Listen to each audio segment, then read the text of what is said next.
प्रिय विद्यार्थियों, मैं बलराम, सहायकाचार्य हिंदी, राजकीय महाविद्यालय भीम, आप सभी का महाविद्यालय की इस ऑनलाइन कक्षा में स्वागत है। आज हम स्नातक प्रथम वर्ष के हिंदी साहित्य के प्रथम भाग में शामिल मैथिली शरण गुप्त की कविता चित्रकूट में राजसभा का अध्ययन करेंगे। हम पहले मैथिली शरण गुप्त के जीवन परिचय के बारे में देखते हैं। मैथिली शरण गुप्त का जन्म 3 अगस्त 1886 ईस्वी को उत्तर प्रदेश के झांसी जिले के चिरगांव में हुआ था। आपको पता ही होगा कि मैथिली शरण गुप्त का जो जन्म 3 अगस्त है वो राष्ट्रीय कवि दिवस के रूप में भी मनाया जाता है। ये द्विवेदी काल के सर्वाधिक लोकप्रिय कवि थे।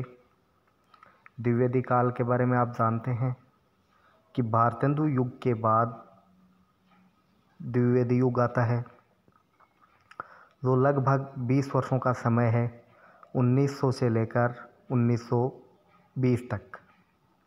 ये इस काल के लोकप्रिय सर्वप्रिय कवि थे।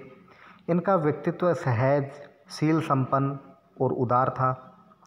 ये हंसमुख, मृदुभाषी और व्यावहारिक थे, इसीलिए सबके प्रिय थे। और भगवान श्री राम इनके आराध्य थे, अर्थात ये राम के भक्त थे। इनकी प्रारंभिक रचनाएं वैश्योपकारक नाम की पत्रिका में प्रकाशित हुआ करती थी, किंतु आचार्य महावीर प्रसाद द्विवेदी के संपर्क में आने के बाद उनकी रचनाएं सरस्वती पत्रिका में प्रकाशित होने लगी। यह आपको पता ही है कि सरस्वती पत्रिका का संपादन महावीर प्रसाद द्विवेदी के द्वारा किया जाता था। 1903 से लेकर लगभग 1920 तक इन्होंने सरस्वती पत्रिका का संपादन का दायित्व संभाला था।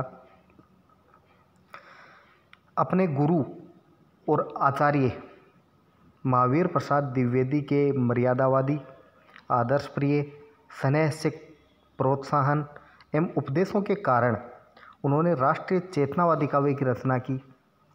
महावीर प्रसाद द्विवेदी को मैथिली शरण गुप्त अपना काव्य गुरु मानते थे और इन्हीं की प्रेरणा से ही इन्होंने काव्य में राष्ट्रीयता की भावना है वो इनकी प्रेरणा स्वरूप ही आ पाई।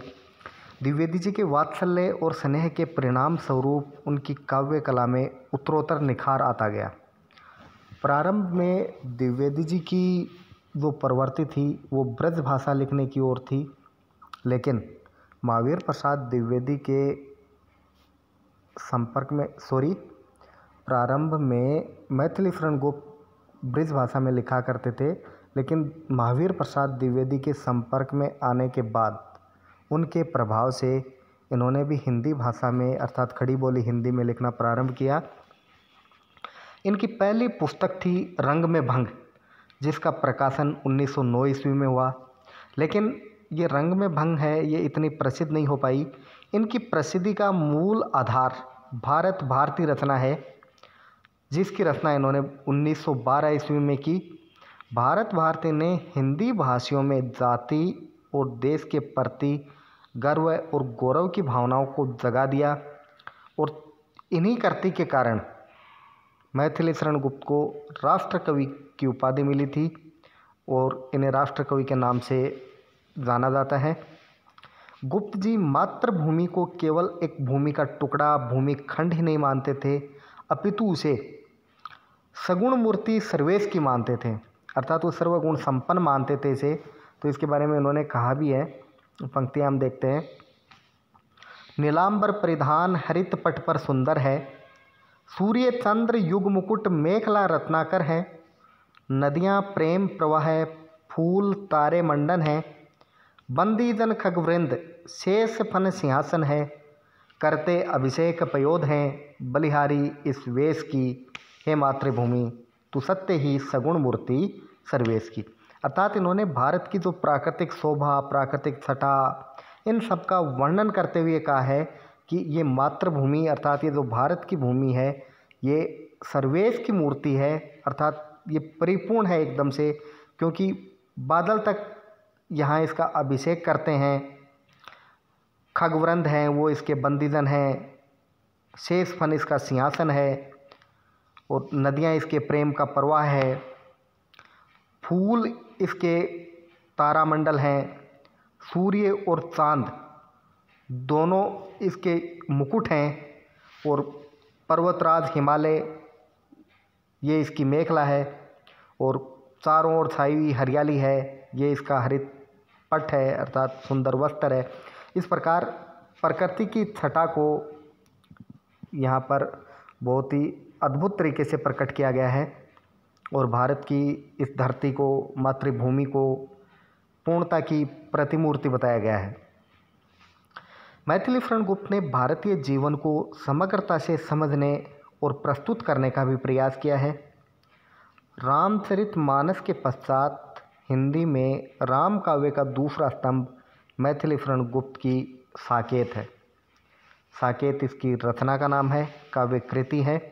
वास्तव में आधुनिक युग में प्रबंध काव्य की मृतप्राय या बंद हो चुकी परंपरा के संरक्षक गुप्त जी हैं। अर्थात ये वो समय था, इसमें मुक्तक ज़्यादा लिखे जा रहे थे, प्रबंध काव्य एकदम से लुप्त से हो गए थे, तो उनको वापस जीवनदान देने का कार्य है वो मैथिलीशरण गुप्त के द्वारा ही किया गया। इन्होंने 2 महाकाव्य और 19 खंडकाव्यों की रचना की है। महाकाव्य केवल 2 हैं, लेकिन खंडकाव्यों की संख्या बहुत ज़्यादा है, 19 खंडकाव्य हैं, लेकिन सारे ही प्रबंध काव्य हैं। इनका चरित्र चित्रण कौशल भी उत्कृष्ट प्रबंध कला का प्रमाण है। गुप्त जी ने चंद्रहास, तिलोत्तमा और अनग नाम के 3 नाटक लिखे हैं और इन्होंने लगभग सभी प्रकार के प्रगीत और मुक्तक भी लिखे हैं। किंतु नाटकों, प्रगीतों और मुक्तकों में ये भाव सृष्टि नहीं कर पाए जैसे कि प्रबंध काव्य में। मूलतः ये प्रबंधकार थे, अन्य साहित्य रूपों में इनकी प्रतिभा को उचित विकास नहीं मिला। खड़ी बोली के स्वरूप निर्धारण और विकास में इनका महत्वपूर्ण योगदान है। खड़ी बोली को काव्य के उपयुक्त रूप प्रदान करने वालों में यह अग्रगण्य थे। अर्थात वैसे देखा जाए तो सबसे पहले खड़ी बोली का प्रयोग भारतेंदु हरिश्चंद्र के द्वारा किया गया था। उसके बाद में महावीर प्रसाद द्विवेदी ने भाषा में सुधार का काफ़ी प्रयास किया और महावीर प्रसाद द्विवेदी की प्रेरणा से ही मैथिलीशरण गुप्त ने खड़ी बोली हिंदी में काव्य रचना करना शुरू किया। लेकिन मैथिलीशरण गुप्त का काव्य एक अलग ही स्टेज पर है, अर्थात उन्होंने महावीर प्रसाद द्विवेदी से भी बढ़कर प्रांजल रूप का काव्य लिखा है। अर्थात इनकी शुद्धता, इनकी भाषा प्रवाहमयता वह सब देखते ही बनती है। यहाँ तक कि इनकी जो पहली रचना जयद्रथ वध थी, उसमें भी खड़ी बोली का एकदम सरस, मधुर और प्रांजल रूप हमें देखने को मिलता है। यद्यपि ये इनकी पहली रचना थी, लेकिन पहली रचना भी ऐसे नहीं लगती थी जैसे ये किसी नौसिखिए कवि की रचना हो। भारतीय संस्कृति की ये अनन्य प्रस्तोता थे, अर्थात भारतीय संस्कृति को इन्होंने बहुत ही अच्छे तरीके से अपने काव्य में रखा है, किंतु अंधानुकरण की प्रवृत्ति इनमें नहीं थी। देखा देखी की जो रीति होती है वह इनके काव्य में नहीं मिलती है। कालांतर में आ जाने वाली विकृतियों से इनके साहित्य का सांस्कृतिक पृष्ठाधार एकदम मुक्त है। दूसरे, अपनी सांस्कृतिक परंपराओं में आस्था रखने पर भी उन्होंने युग धर्म की कभी उपेक्षा नहीं की। यद्यपि संस्कृति अपनी अलग है, परंपराएं अलग हैं, लेकिन जो युग की मांग है, युग का जो धर्म है, उसकी उन्होंने कभी उपेक्षा नहीं की। अर्थात वर्तमान समय में किस चीज़ की आवश्यकता है, ये चीज़ इन्होंने अपने काव्य में बखूबी प्रकट की है। जैसा कि आपको पता ही है, ये वह दौर था जिसमें भारत पराधीनता की बेड़ियों में जकड़ा हुआ था। तो उस समय सबसे ज़्यादा जो ज़रूरत थी वो लोगों में स्वाभिमानी की भावना, स्वतंत्रता की भावना पैदा करने की थी। तो वो कार्य इन्होंने अपने काव्य के माध्यम से अच्छी तरीके से किया है। भारतीय संस्कृति के प्रवक्ता होने के साथ साथ ये नवीन भारत के राष्ट्रीय कवि भी थे। इनकी प्राय सभी रचनाएं राष्ट्रीयता से ओतप्रोत हैं। उत्तर भारत में राष्ट्रीयता के प्रचार और प्रसार में भारत भारती के योगदान को हम भूल नहीं सकते। यह वह काव्य है जिसमें भारत की जनता और भारत के जो बुद्धिजीवी ही नहीं बल्कि भारत के जो सामान्य लोग हैं उनकी भी नसें फड़काने का कार्य इस काव्य ने कर दिया था। अर्थात अपना जो प्राचीन वैभव है, प्राचीन इतिहास है, उससे व्यक्ति अपने आप को गौरवान्वित महसूस करने लगा था इनकी भारत भारती रचना को पढ़कर। इनकी प्रवर्ती रचनाएं भी निश्चित रूप से राष्ट्रीय भावना से परिपूर्ण हैं। गुप्त जी के प्रमुख जो काव्य ग्रंथ हैं उनको हम कालक्रमानुसार एक बार देखते हैं। 2 रचनाओं की बात हम पहले कर चुके हैं, जैसे सबसे पहले 1909 में रंग में भंग थी। फिर जयद्रथ वध है, वो 1910 में लिखा है इन्होंने। भारत भारती जो इनकी प्रसिद्धि का मूल आधार स्तंभ है वो 1912 में। पंचवटी जो प्राकृतिक सौंदर्य का अनूठा वर्णन इसमें किया गया है वो 1925 में। झंकार 1929 में। साकेत 1931 में। ये जो आज का अपना टॉपिक है चित्रकूट में राजसभा, ये इसी साकेत के 8वें सर्ग से लिया गया है। यशोधरा 1932 में।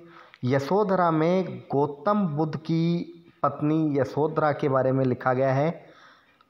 इनके बारे में एक बात और ध्यान देने योग्य है कि मैथिली शरण गुप्त ने अपने साहित्य के उन पात्रों पर लिखा है जिनकी शुरू से ही उपेक्षा होती रही। जैसे गौतम बुद्ध के बारे में हमें हज़ारों काव्य मिल जाएंगे, लेकिन यशोधरा के बारे में किसी ने नहीं लिखा। ऐसे ही राम, लक्ष्मण, सीता, इन सभी के बारे में खूब साहित्य मिल जाता है, लेकिन लक्ष्मण की पत्नी उर्मिला के बारे में किसी ने नहीं लिखा।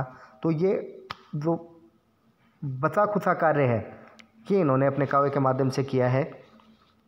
द्वापर 1936 में। जय भारत 1952 में।